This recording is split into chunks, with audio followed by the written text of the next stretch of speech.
Shalom.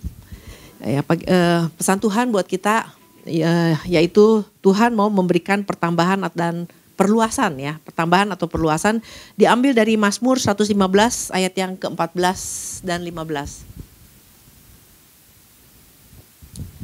Ya, ini yang jadi pesannya, kiranya Tuhan memberi pertambahan kepada kamu dan kepada anak-anakmu.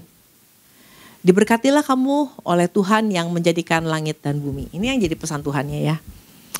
Jadi kalau kita renungkan dari dua ayat ini ya, ambil waktu untuk kita merenungkan bahwa sebenarnya ketika Tuhan bilang dia mau memberikan pertambahan kepada kita, itu tuh lihat Tuhan lagi bilang bahwa Tuhan gak mau kita ada di dalam keadaan yang gini-gini aja. Yang gitu-gitu aja. Artinya Tuhan mau kita bertambah. Karena memang itu yang Tuhan mau lakukan buat kita. Tuhan kasih pertambahan. Jadi Tuhan gak mau kita dalam posisi yang segitu-gitu aja. Nah, bahkan di dalam Alkitab kita suka baca bahwa Tuhan mau kita makin hari makin naik. Jadi kepala bukan jadi ekor. Nah ini kan adalah satu kondisi di mana ini yang Tuhan mau dari setiap anak-anak Tuhan mengalami pertambahan. Mengalami kenaikan. Ya bukan satu posisi yang dari waktu lahir baru baptis sampai hari ini ya gini-gini aja. Itu enggak yang seperti itu yang Tuhan mau. Karena dari pihaknya Tuhan dikatakan bahwa Tuhan memberikan pertambahan. Tuhan mau kita terus bertambah di dalam Dia. Ada pertambahan yang Tuhan mau kasih, ada berkat Tuhan. Nah persoalannya gini, kalau Tuhan bilang bahwa Dia mau kasih pertambahan, Dia mau increase kita more and more. Dia perlu tempat, bener gak? Kalau kita mau ngisi air di rumah kita, yang terus-terusan airnya mengisi, kita harus cari tempat. Ada wadah yang harus mencukupi untuk terima, untuk menampung apa yang mengalir itu, yang datang itu. Nah sama, kalau Tuhan bilang bahwa Dia akan memberikan pertambahan kepada kita, yang Dia butuhkan adalah wadah, sebuah tempat yang cukup, yang bisa menampung, karena Tuhan dikatakan bahwa Dia mau nambah tuh lagi dan lagi dan lagi. Ini artinya gak ada stopnya kalau Tuhan mau memberkati. Masalahnya di kita. Cukupkah tempat untuk menampungnya? Nah wadah itu adalah kita sendiri. Jadi artinya lewat pesan ini Tuhan ingatkan bahwa kita udah waktunya kita ini dalam satu posisi yang terus menerus melebar, meluas, membesar. Dan yang dimana ketika Tuhan mau memberikan pertambahan semuanya ada, cukup. Pas. Jadi dari pesan Tuhan minggu ini Tuhan lagi ngajar kita bahwa Tuhan lagi mempush kita, mendorong kita untuk apa? Ayo mengalami pertambahanlah di dalam Tuhan. Mengalami sesuatu yang bisa menjadi maksimal di dalam Tuhan. Jangan biasa. Nah ini kan yang jadi persoalan orang-orang percaya adalah gini. Dari pihak Tuhan kita gak usah mempermasalahkan, benar gitu Tuhan mau kasih pertambahan, udah pasti. Karena firman Tuhan katakan bahwa Dia Tuhan, Dia tidak pernah berdusta, kalau Dia yang janjikan Dia pasti tepati. Udah gak usah dipersoalkan, kalau Tuhan mau kasih benar gitu. Yang kita harus fokus adalah kitanya, benar gitu kita bisa nampung, benar gitu kita cukup untuk menampungnya. Nah persoalannya kan ada di kitanya. Nah apalagi gini, orang-orang percaya yang hidup di dalam kasih karunia Tuhan tuh banyak yang merasa bahwa kalau udah dapat kasih karunia dari Tuhan, Tuhan yang lakukan semuanya buat kita. Kecuali kalau kita hidup di zaman Taurat. Nah, kalau Taurat kita mesti banyak usaha. Tapi kalau kita ada di dalam kasih karunia Tuhan, gak usah usaha. Sampai perang aja Tuhan yang perang buat kita. Nah itu kan satu cara pandang yang seperti itu, sampai ada satu di titik di mana orang-orang percaya yang dari lahir baru, dari baptis sampai hari ini ya gitu-gitu aja. Nah jadi kalau Tuhan ingatkan kita tentang pertambahan ini adalah gini, bukan cuma Tuhan yang mau kasih pertambahan, Tuhan juga mau kita bertambah. Artinya kita hari ini, saya hari ini bukan yang direncanakan Tuhan. Tuhan tahu bahwa kita bisa lebih lagi meluas, melebar, bisa lagi stretch, bisa lagi lebih besar lagi. Tuhan tahu kemampuan kita untuk itu. Nah persoalannya kan yaitu karena kasih karunia. Yaudah yang penting mah punya iman. Iman dari sampai nanti kalau kita mati pun kita nggak akan tetap percaya sama Tuhan. Kita nggak pernah nolak Tuhan. Kita nggak akan pernah murtad dari Tuhan. Yang penting punya iman. Nah ini kadang-kadang iman dan sampai akhirnya waktu dapat pesan Tuhan kita cuma Tuhan mana Tuhan berkat Tuhan. Aku percaya berkat Tuhan ada berkat Tuhan. Aku percaya. Kadang-kadang kita cuma sampai di batas itunya doang. Nah, ada satu buku yang ditulis oleh seorang penulis yang bernama Wilhelmus A. Brakel ya. Dia menulis gini, judul bukunya ada The Christian's Reasonable Service. Ada 5 alasan orang percaya tidak mengalami pertumbuhan dalam iman. Yang pertama adalah 1, mengandalkan kasih karunia. Nah jadi orang mengandalkan kasih karunia bahwa udahlah pokoknya yang penting mah aman. Sekali selamat tetap selamat gitu ya. Karena kasih karunia jadi gak usah usaha. Nah kasih karunia yang kebablasan itu yang namanya hyper grace. Nah yang kedua kenapa orang tidak mengalami pertumbuhan, pelebaran, perluasan di dalam kita ya karena meragukan perubahan yang akan terjadi. Bisa gitu berubah. Yang ketiga putus asa akan kemajuannya. Udah usaha, udah mau ini kok gak maju-maju ya, kok gini-gini aja. Nah kadang-kadang dia pikir perubahan itu kayak makan cabai. Sekali makan langsung pedes gitu ya. Nah ini kan itu kan sebuah proses yang harus dilakukan. Bahkan bisa seumur hidup kita mengalami prosesnya Tuhan. Lalu yang keempat, yang membuat orang percaya tidak mengalami pertumbuhan adalah mengikuti arus dunia. Itu udah pasti. Nah yang kelima adalah malas. Malas untuk nambahin apa-apa dalam hidup kita. Nah kalau kita baca di dalam 2 Petrus 1 ayat yang kelima kita sangat tahu ya, sangat apal banget nih ayat firman Tuhan dari 2 Petrus 1 ayat yang kelima ya. Kita lihat 2 Petrus 1 ayat ini sangat familiar dengan kita. 2 Petrus 1 ayat yang kelima. Kalau diperhatikan ya, jadi waktu saya menyiapkan pesan Tuhan ini, firman Tuhan ini, ya mau nggak mau kan jadi kita lebih lagi cari tahu, lebih lagi menggali lebih lagi ya. Nah di sini dikatakan di 2 Petrus 1 ayat yang kelima, justru karena itu kamu harus dengan sungguh-sungguh berusaha untuk menambahkan kepada imanmu kebajikan dan kepada kebajikan pengetahuan dan kepada pengetahuan penguasaan diri, kepada penguasaan diri ketekunan dan kepada ketekunan kesalehan, kepada kesalehan kasih akan saudara-saudara dan kepada kasih akan saudara-saudara kasih akan semua orang. Jadi gak bisa yang namanya yang penting mah percaya sama Yesus, yang penting mah beriman sama Yesus, yang penting gak nolak Yesus, gak murtad dari Tuhan. Enggak, ternyata Petrus aja bilang bahwa iman itu aja gak bisa berdiri sendiri, harus ditambah. Ditambah dengan apa? Harus ditambah dengan dikatakan bahwa kebajikan. Nah jadi jangan cuma sekedar yang penting mah percaya, yang penting mah udah doa, yang penting mah Tuhan aku percaya janjimu, aku percaya akan Tuhan memberkati Tuhan, aku percaya ada pertambahan. Enggak cukup dengan itu. Tambahkan kebajikan. Nah waktu kita menambahkan kebajikan ini kita sebenarnya lagi memperluas, lagi increase diri kita sendiri. Nah apa itu kebajikan? Kebajikan itu karakter ya, karakter unggul.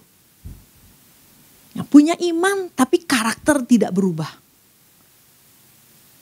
Karakter harus ditambah, harus mengalami pertambahan. Pengetahuan harus ditambah. Penguasaan diri, ketekunan, kesalehan dan kasih. Nah itu kan harus terus dikatakan bahwa kamu harus dengan sungguh-sungguh berusaha.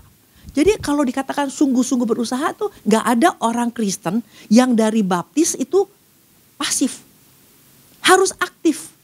Harus dikatakan kalau di dalam bahasa aslinya tuh harus kasih effort. Harus ada usaha. Harus rajin. Harus pakai usaha yang sungguh-sungguh. Jadi iman itu, kebajikan itu enggak datang dengan sendirinya. Kebajikan atau karakter unggul itu harus kita lakukan, kita tambahkan lebih lagi. Nah dikatakan bahwa kita ingat kemarin juga sempat disampaikan ada hamba Tuhan yang dikasih 2 talenta, dikasih berapa lagi tuh? 5, 1 ya. Nah 1 talenta. Nah Yang satu kan yang artinya nggak aktif kan. Yang dia dapat dia kubur, dia nggak aktif, dia nggak ada usaha apa-apa. Nah waktu beda dengan yang 2 dan 5. Nah waktu Tuhan datang dikatakan bahwa yang aktif ini adalah hamba yang baik dan setia. Nah jadi ini yang Tuhan tuntut dari kita. Kalau tuh kita mau dikasih pertambahan, nah perluaslah yang ada di dalam kita, ditambah-tambahkan lebih lagi. Kalau memang karakternya belum baik, ya diperbaiki. Ini yang Tuhan mau dari kita. Ada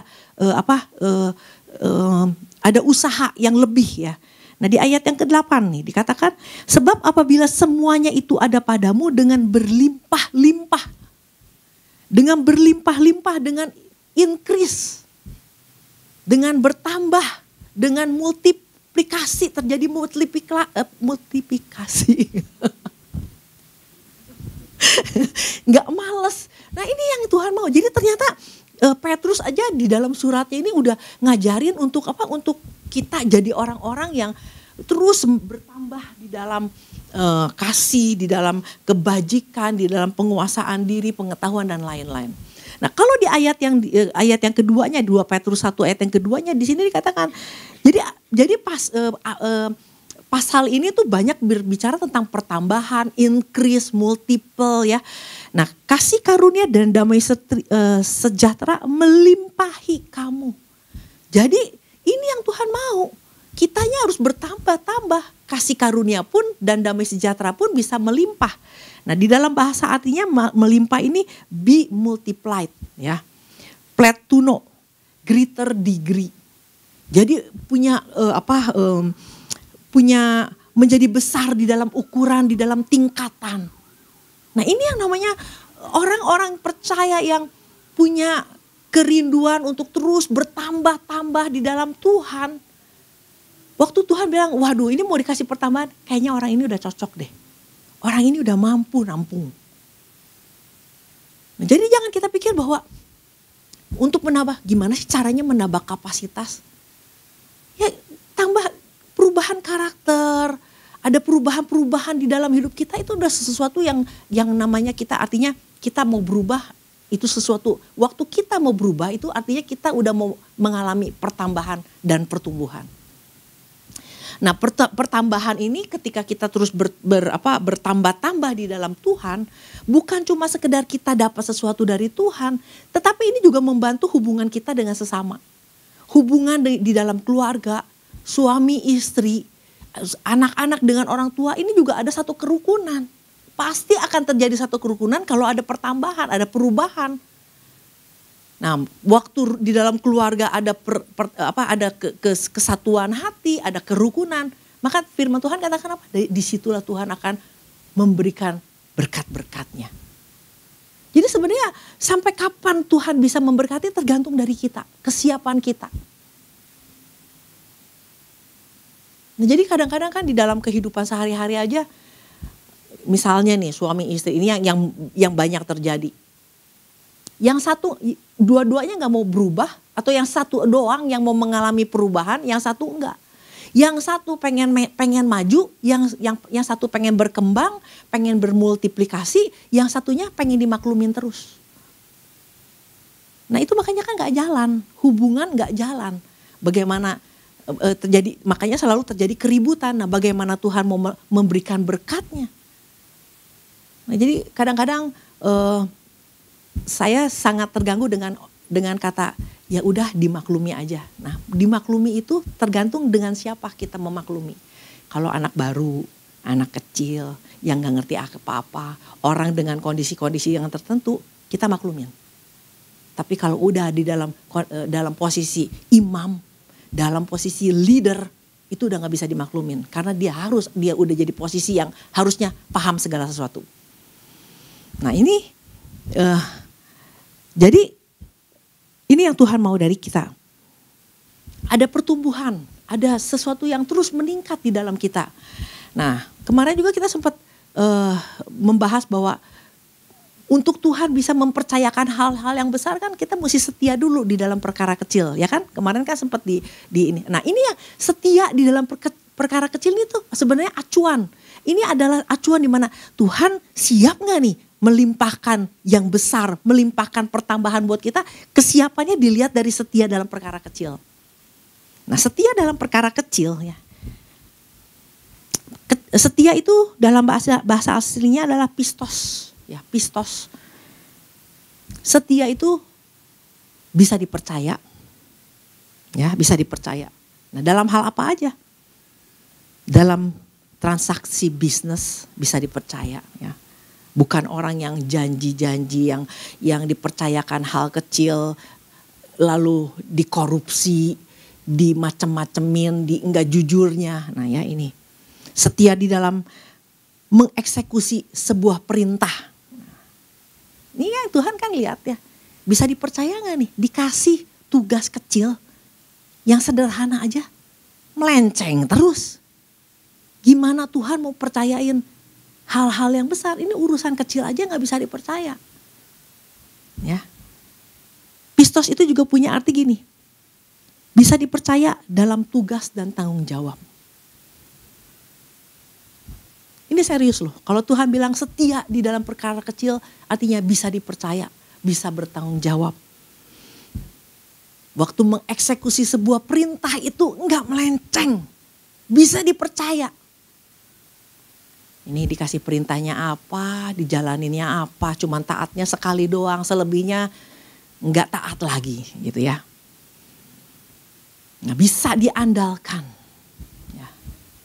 Jadi ini yang jadi acuannya Tuhan. Kapan Tuhan siap untuk memberkati umat Tuhan itu dilihat aja bisa dipercaya apa enggak. Hal kecil. Nah, apa ini yang namanya perkara kecil ya. Perkara kecil dalam bahasa aslinya dikatakan elachistos ya. Elachistos itu perkara kecil tuh sangat kecil. Sangat sedikit. Dan tidak penting kadang-kadang. Menurut kita enggak penting. Tapi enggak penting pun kalau memang itu dipercayakan sama siapapun juga. Itu adalah perkara yang harus dilakukan dengan tanggung jawab. Jadi urusan serius enggak? Serius loh. Bahkan di dalam Hagai 1 dikatakan bahwa perhatikanlah keadaanmu. Ya kan? Kita ingat ya, perhatikan keadaanmu. Kamu menabur banyak, tapi tuainya sedikit. Nah, waktu dikatakan perhatikan keadaanmu, ini perhatikanlah, ini dalam bahasa aslinya itu lebab ya. Lebab ini bukan perhatikannya tuh bukan cuma sekedar perhatikan yang kasat mata ya. Ternyata lebab ini punya arti gini, hati. Inner man, manusia batinnya. Perhatikan tuh berbicara tentang pikiran, kehendak, jiwa dan pengertian atau understanding. Perhatikan loh hati kita. Coba manusia rohani kita. Perhatiin juga nih pikirannya kita. Keinginan, kehendak kita. Jadi Tuhan gak bicara tentang hal-hal yang di luar, bukan tentang jasmani. Jadi oleh karena itu untuk mengalami pertumbuhan penting gak? Penting, ternyata Tuhan aja bilang perhatikanlah keadaanmu. Nah keadaan dalam bahasa aslinya tuh derek ya. Derek itu artinya gini, perhatikan jalan-jalanmu, habit kamu, kebiasaan kamu, moral karakter kamu, manner apa ya? Manner lah pokoknya mah, perilaku. Perhatikan itu, direction, arahan kamu, distance, jarak kamu waktu kamu berjalan, waktu kamu melakukan, lihat perhatikan jaraknya. Jadi Tuhan itu begitu detail dengan kita. Untuk Tuhan mempercayakan, melimpahkan sesuatu buat kita, dia perhatikan kita. Siap gak nih orang? Jadi bukan cuma sekedar kitanya hebat, yang penampilan, tapi dalamnya kita, inner man-nya kita. Manusia rohani kita yang Tuhan perhatikan. Nah jadi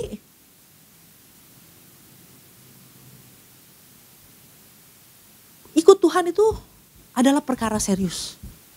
Enggak bisa udahlah ikut Tuhan aja lah. Enak kayaknya jadi orang Kristen mah Apalagi kalau udah jadi hamba Tuhan, nyekolahin anak aja, uang pangkal bisa gratis. Enggak, bukan yang itu. Bukan masalah itunya. Kita percaya bahwa Tuhan itu punya banyak hal yang Tuhan bisa kasih buat kita. Persoalannya adalah di kitanya. Nah, kalau kita lihat di dalam Amsal 15 ayat yang ketiga. Lihat, Amsal 15 ayat yang ketiga. Amsal. Kita berurusan dengan Tuhan yang menyelidiki, yang mengawasi ya. Mata Tuhan ada di segala tempat, mengawasi orang jahat dan orang baik. Kalau matanya kita manusia cuma terbatas soal yang kita lihat di gereja, yang kita lihat sejam 2 jam. Oh, ini orang baik nih, ini orang bisa dipercaya, cuma sejam 2 jam. Tapi dikatakan mata Tuhan ada di segala tempat, mengawasi orang jahat dan orang baik. Orang baik aja Tuhan awasi. Ya, ini di dalam bahasa aslinya dikatakan observe. Tuhan observasi. Tuhan watch closely, artinya dia memperhatikan secara dekat. Jadi artinya kita ikut Tuhan gak bisa main-main. Ikut Tuhan itu perkara serius. Jadi jangan kita berpikir bahwa kok hari ini sampai hari ini kok janji Tuhannya banyak ya. Mau Tuhan mau memberkati, Tuhan mau ngasih, Tuhan mau melimpahi ini dan itu. Mana sampai hari ini? Nah persoalannya ada di kita. Tuhan mah gak mungkin bohong. Tuhan gak mungkin mengiming-imingi doang. Kalau Tuhan mau kasih, dia serius. Kalau Tuhan bilang dia mau kasih kita berlimpah-limpah, dia serius mau kasih kita berlimpah-limpah. Bahkan kalau ada ayat yang dia menghasil berlimpah-limpah sampai gak ada lagi ruangan untuk menampungnya saking banyaknya. Itu yang Tuhan mau kasih. Nah problemnya kan ada di kitanya. Kitanya belum siap untuk itu. Nah kesiapan itu dilihat dari mana? Pertambahan kita sendiri di dalam karakter, perubahan di dalam karakter, di dalam manusia roh kita yang mau perubahan itu kan artinya ada kita mau membangun. Waktu kita membangun kan artinya kita sedang memberikan pertambahan, memperluas, sedang memperbesar diri kita untuk kita siap untuk terima sesuatu yang besar dari Tuhan. Nah oleh karena itu inilah bagian kita ya. Ini bagian kita. Ikut Tuhan itu nggak bisa main-main. Jadi kalau memang kita mau baca Alkitab, bacalah yang serius. Pahami lebih lagi. Kalau kita mau datang ibadah sama Tuhan, datanglah dengan serius. Karena Tuhan tahu melihat hati kita, keseriusan kita. Amin. Nah oleh karena itu ayatnya penutup ya bahwa kadang-kadang kita meragukan, benar gitu Tuhan memberkati, benar gitu Tuhan mau melindungi kita. Setan aja tahu loh. Setan tahu banget bahwa Tuhan itu memberkati kita dan melindungi kita. Masa kita gak tahu? Kalau kita tahu, ayolah berubah. Kita lihat di dalam Ayub 1, ayat yang ke-9. Lalu jawab iblis kepada Tuhan, apakah dengan tidak mendapat apa-apa, Ayub takut akan Allah? Selanjutnya, bukankah engkau yang membuat pagar sekeliling dia? Dan rumahnya serta segara yang dimilikinya. Ini setan yang ngomong loh. Setan tahu banget. Wah ternyata Tuhan tuh melindungi, membuat pagar. Apa yang dikerjakannya telah kau berkati. Dan apa yang dimilikinya makin bertambah di negeri ini. Iblis saja tahu. Nah kalau kita tahu bahwa Tuhan bisa memberkati kita dan memberikan perlindungan buat kita. Masa sih kita gak mau bertambah di dalam Tuhan? Masa sih kita gak mau berubah hidup kita?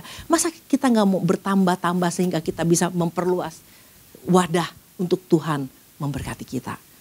Nah oleh karena itu biarlah melalui pesan Tuhan ini kita sama-sama belajar. Bahwa gak ada yang terlambat. Aduh udahlah udah umur segini mah kayaknya mah udah tanggungnya gak keburu. Enggak. Pada saat dimana kamu mendengar suara Tuhan. Jangan keraskan hatimu. Mau yang dengar ini umurnya 5 tahun, 10 tahun, 60 tahun, 70 tahun. Gak ada yang terlambat. Hari ini jika kamu dengar suara Tuhan, jangan keraskan hatimu.